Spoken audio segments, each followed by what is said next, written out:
to another video presented by Raven Expeditions. Please subscribe to my channel and share this video to support my work. Hatshepsut's spectacular mortuary temple at Deir El-Bahari in Luxor, Egypt, is one of the most visited sites in Egypt. However, not many know the story of this impressive woman who ruled Egypt as pharaoh against all odds. Until the 19th century, Hatshepsut remained largely unknown to many scholars. Nowadays, she is one of the few and most famous female pharaohs of Egypt. Hatshepsut, whose name means foremost of noble ladies, was the fifth pharaoh of the 18th dynasty during the New Kingdom in Egypt. She was the daughter of Pharaoh Thutmose I and his great royal wife Ahmose. Being a female, upon the death of her father, she did not become pharaoh, since this was a role typically assumed by males, even though she was the daughter of the pharaoh and his great royal wife. Instead, her half-brother and husband Thutmose II became pharaoh around 1492 BC, despite being the son of Thutmose I and a secondary wife. Hatshepsut thus had to accept her role as merely the principal wife of the pharaoh. In fact, in ancient Egypt, there was no word for queen.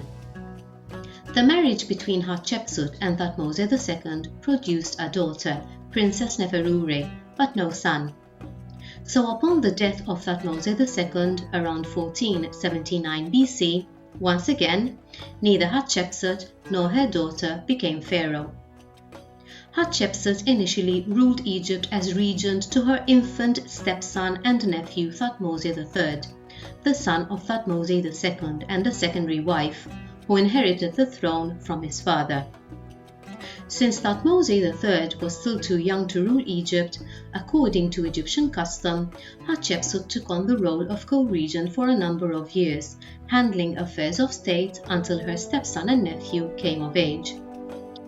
Nonetheless, less than 7 years later, around the year 1473 BC, Hatshepsut made an unprecedented move, assuming the title and full powers of pharaoh herself, taking on the throne name Ma'at Ka-Ra, that means True One of the Ka of Ra, or Truth and Vitality the Ra.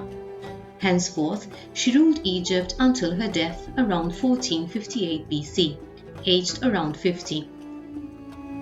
This is the life of Hatshepsut in a nutshell. However, there is more to this female pharaoh than what we would initially imagine. It's important to emphasize that Hatshepsut ruled during a time when pharaohs were typically male. Indeed, she ruled Egypt as a man and is commonly depicted in art and several contemporary images and sculptures wearing the typical pharaoh's regalia, even wearing the false beard.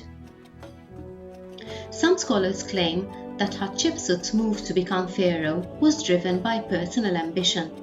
Others suggest that this move could have been precipitated by a political crisis. We can never tell with certainty. Irrespective, her reign was characterized by increased prosperity while extending Egyptian trade. She further oversaw ambitious large-scale building projects, most notably her masterpiece, the mortuary temple at Deir El-Bahari. Named Djeser Djeseru, that translates into Holy of Holies, this terraced sandstone complex was built into the cliffs of Deir El-Bahari in western Thebes. The Osirian statues of Hatshepsut that adorn the portico of the third terrace depict the dead pharaoh in the guise of god Osiris, the god of the underworld, resurrection, and the afterlife. She has male attributes like the ceremonial beard and reddish-brown skin, a color usually restricted to men in ancient Egyptian art, as opposed to the pale yellowish hue used for women. This is part of an Osirian statue, one of the 24 colossal statues that once lined the terrace. It's now housed in the Museum of Archaeology in Tahrir Square, Cairo. Other notable construction projects were the obelisks in Karnak and the Red Chapel, also in Karnak, that was built as a bark shrine. In order to legitimize her reign, Hatshepsut referred to her royal lineage, claiming that her father Thutmose I had appointed her his successor. To make further claims to her legitimacy to the throne, she made reference to traditional religious beliefs, particularly her divine birth, being begotten by god Amun. A subsequent myth recounted that god Amun, taking the form of Thutmose I, lay with her mother Amose, thus conceiving Hatshepsut, a divine child. God Khnum, who fashioned humans using a potter's wheel, was instructed to create a body and ka, the life force, for Hatshepsut. Meanwhile, Heket, goddess of life and fertility, together with Khnum, led Amose to a safe place where she gave birth to Hatshepsut. This myth further legitimized and strengthened her reign. Reliefs depicting these events are found at Karnak and in her mortuary temple. During her reign, Hatshepsut surrounded herself with loyal individuals in key positions in government, many even handpicked, such as her father's great architect Inanni, as well as Senenmut, the chief steward of Amun, and perhaps the architect of her mortuary temple at Deir El-Bahari. Senenmut is also typically depicted as Neferure's tutor. Indeed, there are claims, albeit with little evidence supporting them, that Hatshepsut and Senenmut were secret lovers, and that Senenmut might have been Neferure's biological father.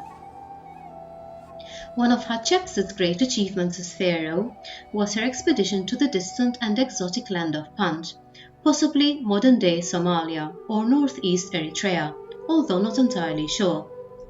This expedition brought back to Egypt huge riches such as ivory, ebony, gold, leopard skins, processed myrrh, living myrrh trees, and other incense such as frankincense, which was very popular in Egypt, used for mummification, as perfume, for cleansing, and as offering to the gods.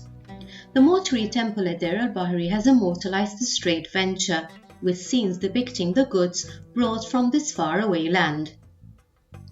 Following Hatshepsut's death, Thutmose III ruled Egypt for over 30 years, demonstrating his abilities as an ambitious builder like Hatshepsut and a great warrior, often nicknamed the Napoleon of Egypt.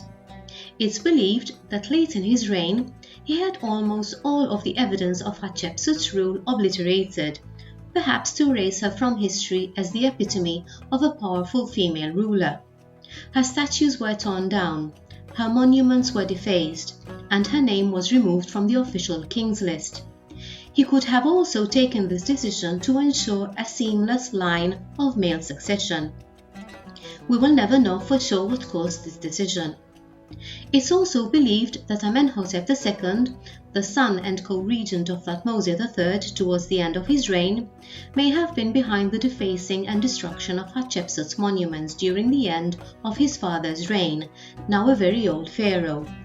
Amenhotep II is further known to have usurped many of Hatshepsut's monuments during his own reign. All this explains why many scholars knew very little, if at all, about Hatshepsut.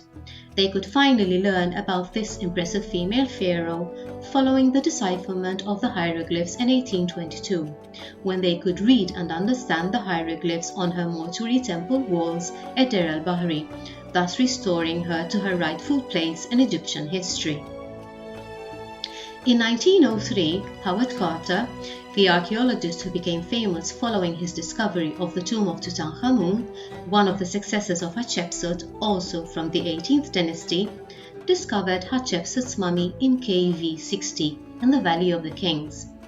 Carter found two mummies in the tomb, one in a coffin and the other stretched out on the floor. Seeing that the tomb had been ransacked in antiquity, Carter believed it to be of minimal interest and resealed it, investigating no further. However, following a new search in 2005, a team of archaeologists led by Zahi Hawass identified her mummy in 2007.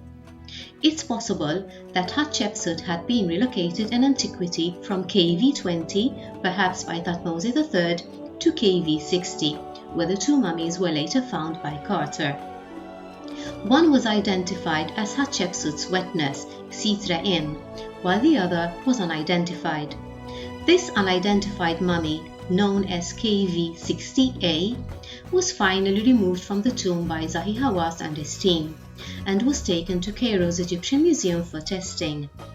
The mummy was missing a molar. Meanwhile, an ancient sealed canopic box bearing Hatshepsut's name was found in tomb TT320.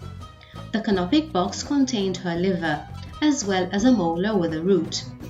Following the tooth's examination, it was found that it fit perfectly the space in the jaw with the missing tooth in the unidentified KV-60A mummy. This enabled the team to finally identify the second mummy in KV-60 as that of Pharaoh Hatshepsut. An analysis of the mummy concluded that Hatshepsut died around the age of 50, that she was obese and had diabetes, arthritis, and cancer. Hatshepsut's mummy is now proudly housed in the recently opened National Museum of Egyptian Civilization in Fustat in Old Cairo. Although her female predecessors like Sobek-Neferu and Nitocris, if the latter may have ever existed, may have assumed the roles of pharaoh, Hatshepsut was the only female to rule during a time of prosperity and had far more powers than these female predecessors. She almost completely disappeared from Egypt's archaeological records and was consigned to oblivion. However, despite the erasure and destruction of her name by her male successors, and in spite of their efforts to erase her from history after her death, time has vindicated her. Clearly, Hatshepsut's name still resounds ever so loudly today, and her legacy lives on.